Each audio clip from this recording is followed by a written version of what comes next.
ज्योतिष विद्या के अंतर्गत आज हम देशांतर संस्कार के बारे में ज्ञान प्राप्त करेंगे। जैसा कि हम जानते हैं कि हमारे भारत देश में संपूर्ण क्षेत्र में घड़ी में जो समय हम देखते हैं वह एक सा दिखाई देता है। चाहे हम पूर्वी क्षेत्रों में असम, त्रिपुरा, मणिपुर, नागालैंड या अंडमान द्वीप के घड़ी में देखें और चाहे पश्चिमी क्षेत्र में गुजरात में सोमनाथ, कच्छ, महाराष्ट्र आदि के स्थान देखें, जहां महाराष्ट्र का बोकोर शहर में 68 अंश और 56 कला रेखांश होता है। झारखंड शहर में 68 अंश 8 कला और गुजरात के कच्छ में 69 अंश और 30 कला, सोमनाथ में 70 अंश 35 कला। वहीं असम में हम देखें डिब्रूगढ़ में 95 अंश, मणिपुर में 94 अंश, कोहिमा नागालैंड में 94 अंश 5 कला। यह देशांतर में जो इतना अंतर रहता है, जिसके कारण से सूर्योदय अनुसार इन स्थानों के स्थानीय समय भी भिन्न भिन्न होते हैं। जबकि घड़ी में हम देखें तो इन सभी स्थानों पर एक सा समय घड़ी में दिखाई देता है। रेखांश के अनुसार, रेखांश कहें या तूलांश कहें या देशांतर कहें, एक ही बात है।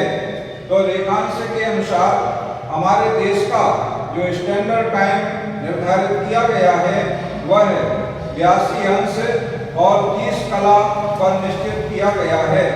82 अंश और 30 कला ये हमारे यहाँ का स्टैंडर्ड टाइम निर्धारित किया गया है भारत देश का।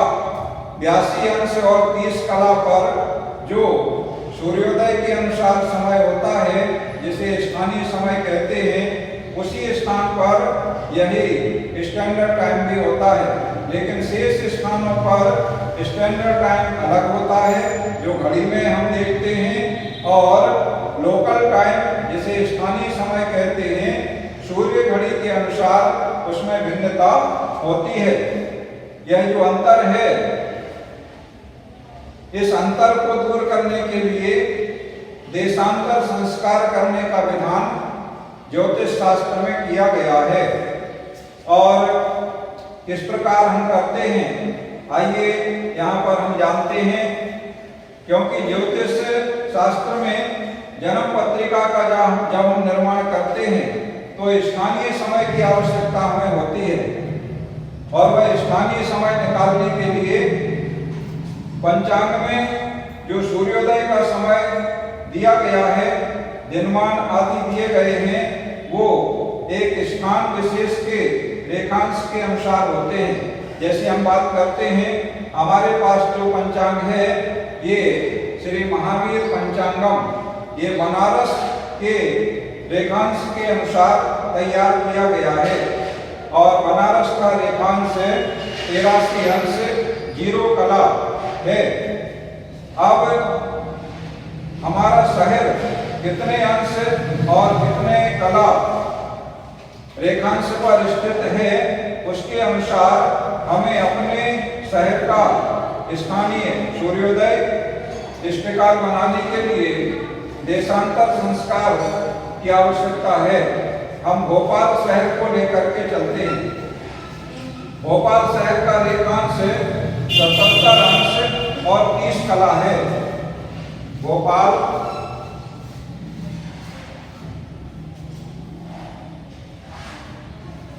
77 अंश और 30 कला पर स्थित है। ये भोपाल शहर का हम मध्यम देशांतर बता रहे हैं। भोपाल शहर काफी फैला हुआ है और वहाँ पर भी 77, 28 से लेकर के 77, 50, 77, 52, 53 इस तरह से जितना अंतर एक शहर में ही पाया जाता है। तो हमने भोपाल शहर का मध्यम देशांतर ले लिया और 77-30 लेने से गणना करने में भी हमें सुविधा रहेगी, इसलिए हमने ले लिया। अब भोपाल शहर के देशांतर 77 अंश 30 कला इस मध्यम मान से हम गणना करते हैं। ये बनारस का यहाँ हम लिखते हैं।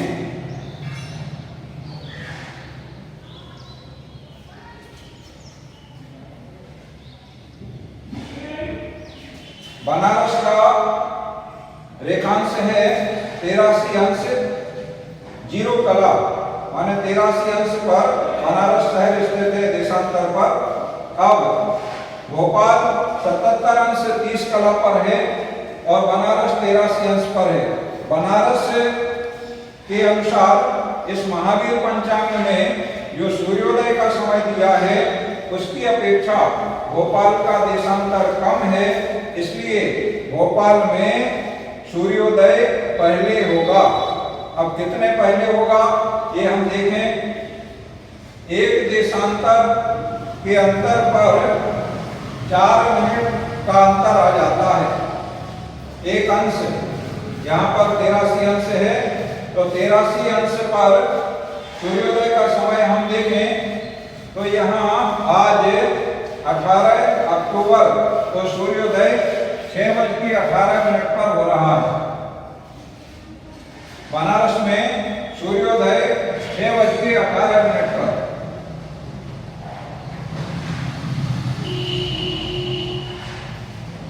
और इसे हमें भोपाल का सूर्योदय का समय निकालना है। तो हम यहाँ अंतर देखें, 83 अंश और 77 अंश 30 कला। 83 अंश में से 77 अंश और 30 कला को हम माइनस करेंगे, ये ऊपर नीचे कर लेंगे। तो 83 में से हम 77 30 को घटाएंगे तो ये आ जाएगा 5 अंश और 30 कला। 5 अंश और 30 कला आ गया। देखो कैसे आएगा, ये 83 अंश और 0 कला, इसको हमने 83 अंश 83 की जगह हमने किया 82 अंश और 60 कला। आप जानते हैं एक अंश में 60 कला होते हैं, तो 83 में हमने एक अंश कम करके 82 अंश और 60 कला इसको हमने लिखा ये घटाने में सुविधा के लिए। और इसमें से 77 अंश और 30 कला को हम घटाएं, 77 अंश और 30 कला। अब देखो इसको हम घटाते हैं तो 0 में से हमने 0 घटाया, 60 में से 30, 6 में से 3 घटाया तो ये आ गया 30 कला। और यहाँ पर अंश देखें तो 2, 82 में से 77, 2 की जगह 12 किया, 12 में से 7 हमने घटाया तो 5 अंश और यहाँ 8 को 7 में से 7 कुछ नहीं बचा। इस तरह से ये 5 अंश और 30 कला का अंतर हमने निकाल लिया। अब एक अंश के लिए 4 मिनट का समय अंतर आता है, तो 5 अंश के लिए 20 मिनट का समय आएगा। और 60 कला के लिए हम इसी तरह निकालेंगे। आप जानते हैं कि एक अंश में 60 कला होते हैं, तो एक अंश में 4 मिनट माने 60 अंश में 4 मिनट का अंतर आएगा। तो 60 कला में, तो 30 कला में 2 मिनट का अंतर आएगा। इस तरह से 5 अंश और 30 कला को हम 4 मिनट से गुणा कर दें तो 22 मिनट का अंतर आएगा। और भोपाल का रेखांश क्योंकि कम है इसलिए घटाया जाएगा। तो 6:18 में से हम यहाँ माइनस कर दें तो 22 मिनट का अंतर आएगा, माने 22 मिनट पहले सूर्योदय होगा।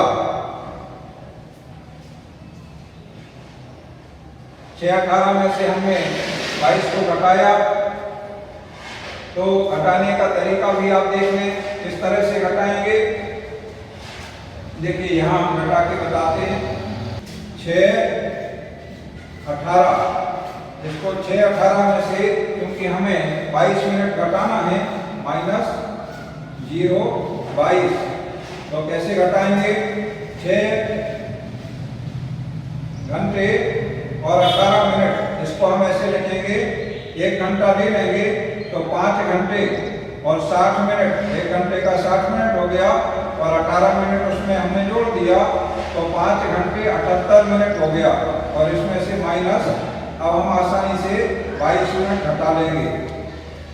तो ये 8 में से 2 हमने घटाए 6 बचे, 7 में से 2 घटाए 5 बचे और ये घंटे 5 में से 0 घटाया 5, तो ये 5:56 ये हमारा भोपाल का सूर्योदय आ गया। 5:56। इस प्रकार से हमने भोपाल का सूर्योदय निकाल लिया। पंचांग में जिस स्थान का भी सूर्योदय दिया है उसमें से हम अपने शहर का सूर्योदय निकाल लेंगे। अब हम देखेंगे बच्चे का जन्म भोपाल में हुआ, इसे हम हटा देते हैं। बच्चे का जन्म हुआ भोपाल में और समय है प्रातः 10:15।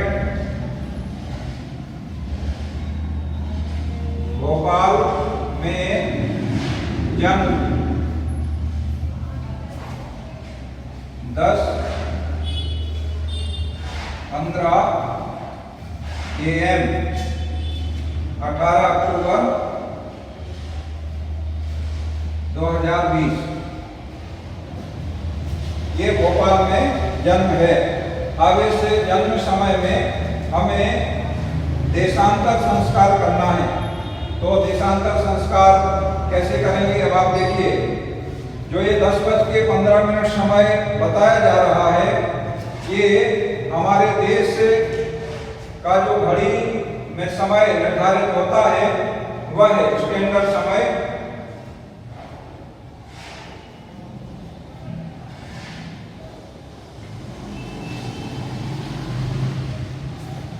बयासी अंश और 30 कला पर निर्धारित होता है और भोपाल का हम ये रेखांश यहाँ हम लिखते हैं। भोपाल ये यहाँ का स्टैंडर्ड समय का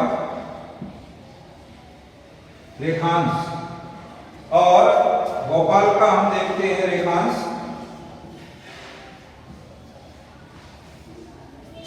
तो भोपाल का रेखांश अभी हमने देखा था 77:30,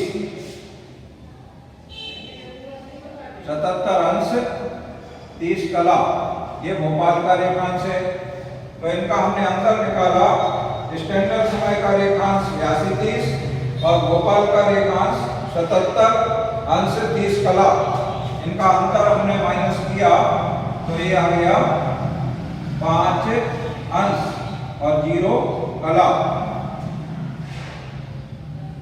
5 अंश और 0 कला अंतर आ गया। 5 अंश और 0 कला के हम मिनट बना लेंगे।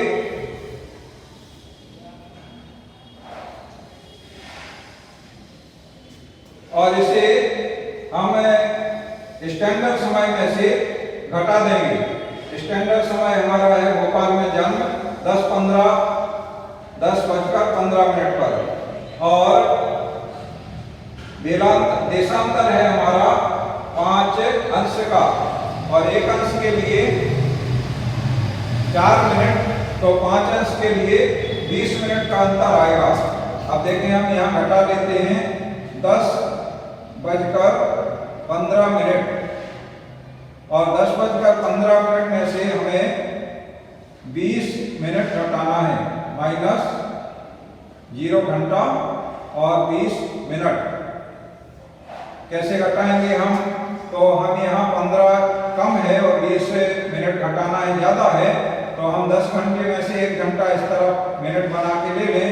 तो यहाँ 9 घंटे और 60 मिनट में 15 मिनट यहाँ मिला करके 75 मिनट। इस तरह 9:75 में से अब हम आसानी से 20 मिनट घटा लेंगे। ये 0 घंटे और 20 मिनट, इसको हमने घटाया तो ये आ जाएगा 9 घंटे और 55 मिनट। ये 9:55 55 मिनट का जो समय आया, ये भोपाल का स्थानीय जन्म समय कहलाएगा। भोपाल शहर में स्थानीय सूर्योदय के अनुसार 9:55 पर बालक का, बच्चे का जन्म हुआ। इस तरह देशांतर संस्कार हम अपने स्थानीय शहर के तिथि, नक्षत्र, योग, करण, इन सभी का मान निकालने के लिए हमें कर लेना चाहिए। और जिस जातक से आशय जिसकी हम जन्म पत्रिका तैयार कर रहे हैं, उसे जातक कहते हैं। तो जिस जातक की हम जन्म कुंडली या जन्म पत्रिका तैयार कर रहे हैं, उसकी जन्म पत्रिका बनाने के लिए या कोई प्रश्न वगैरह का हमें उत्तर देना है, तो प्रश्न कुंडली तैयार करने के लिए इन्हीं मानों का उपयोग हमें सूर्योदय, सूर्यास्त, दिनमान, रात्रिमान, तिथि, नक्षत्र, योग, करण, इन सभी का उपयोग करना होता है। इस प्रकार आपने देखा कि देशांतर संस्कार करना एक अत्यंत महत्वपूर्ण और अनिवार्य कार्य है। अगर हम देशांतर संस्कार नहीं करेंगे तो इतना अंतर, जैसे यहाँ 20 मिनट का अंतर आ रहा है बच्चे के जन्म के समय में, और अभी पूर्व में हमने देखा बनारस के पंचांग की अपेक्षा भोपाल के सूर्योदय में 22 मिनट का अंतर आया है। तो इतना ये बहुत बड़ा अंतर हो जाता है, और इतना अंतर होने से हमारी आगे की जो सारी गणनाएं और जन्म पत्रिका या प्रश्न कुंडली जो भी हम तैयार कर रहे हैं और उससे जो हम फलादेश बता रहे हैं, उसमें बहुत बड़ा अंतर आ जाएगा। यानी हमारा फलादेश सही घटित नहीं होगा। इसलिए हमें देशांतर संस्कार करने के बाद शुद्ध स्थानीय समय के अनुसार आगे की सारी गणनाएं और फलादेश कुंडली का निर्माण तैयार करके जातक को बताना चाहिए। इस प्रकार आज आपने देशांतर संस्कार के बारे में विस्तार से समझ लिया है। आने वाले क्लास में, दूसरे वीडियो में हम आपको वेलांतर संस्कार के बारे में बताएंगे। वेलांतर संस्कार भी करना अनिवार्य होता है, तभी हमारा शुद्ध जन्म कुंडली का निर्माण करना संभव हो पाएगा। हमारे इसके पूर्व के वीडियो में आपने पंचांग के पांचों अंग के बारे में विस्तार से जाना है। जिन्होंने नहीं देखे हैं वे हमारे चैनल पर जाकर के सब्सक्राइब कर लें, और उसमें प्लेलिस्ट में जाकर के सारे वीडियो आपको उपलब्ध हो जाएंगे। उनके माध्यम से आप पंचांग के पांचों अंग के बारे में विस्तार से ज्ञान प्राप्त कर सकते हैं। पंचांग कैसे देखा जाता है, पंचांग देखने की विधि हमने विस्तार से बताई है। उसे भी आप हमारे इसके पूर्व के वीडियो में जाकर के जान सकेंगे। और जन्म कुंडली के 12 भावों के बारे में हमने पृथक से वीडियो डाला हुआ है। उसमें आप जाकर के जन्म कुंडली के 12 भाव और जन्म कुंडली कैसे तैयार करते हैं, उसमें ग्रहों को कैसे स्पष्ट करके, लग्न स्पष्ट करके बिठाया जाता है, ये पूरा ज्ञान आपको प्राप्त हो जाएगा। आज के लिए इतना ही, और अगले वीडियो का आप प्रतीक्षा करें। आप वीडियो चैनल को सब्सक्राइब कर लेंगे और घंटी पर ऑल बटन आप क्लिक करेंगे तो आने वाले सभी वीडियो आपको प्राप्त होते जाएंगे, और आप ज्योतिष विद्या के बारे में क्रमशः एक एक पाठ पढ़ते हुए पारंगत हो जाएंगे। आप सभी के लिए बहुत बहुत धन्यवाद।